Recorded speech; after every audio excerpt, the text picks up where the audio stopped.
சென்னை நெற்குன்றத்தில் அரசு பள்ளி அருகே உள்ள மதுபான கடையை அகற்ற வேண்டும் என வலியுறுத்தப்பட்டுள்ளது.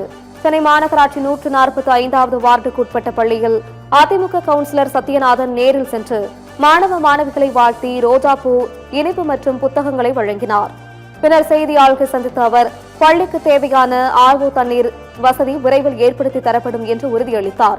அரசு உத்தரவின்படி பள்ளிக்கூடம் அருகே உள்ள டாஸ்மாக் மதுபான கடைகள் முழுமையாக அகற்றப்படவில்லை என கூறிய அவர் இதுகுறித்து சட்டமன்ற உறுப்பினரின் கவனத்திற்கு எடுத்துச் செல்லப்படும் எனவும் தெரிவித்தார்.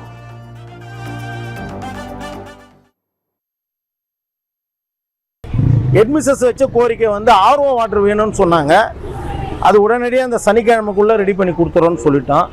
தமிழக முதல்வர் சொல்லியிருக்காரு, வழிபாட்டு தலங்கள், பள்ளி கட்டிடங்கள் அருகில் இருக்கக்கூடிய டாஸ்மாக் கடைகள் சுமார் 700 கடைகளுக்கு மேலாக மூடப்படும் சொல்லியிருக்காங்க. ஆனால் இங்கேருந்து பார்த்தீங்கன்னா ஒரு 100 மீட்டர் கூட கிடையாதுங்க. 60-70 மீட்டருக்குள்ளாக தான் அந்த கடையே இருக்குது. ஏன் இந்த கடை இது வரைக்கும் மூடப்படவில்லை என்ற ரகசியம் தெரியவில்லை.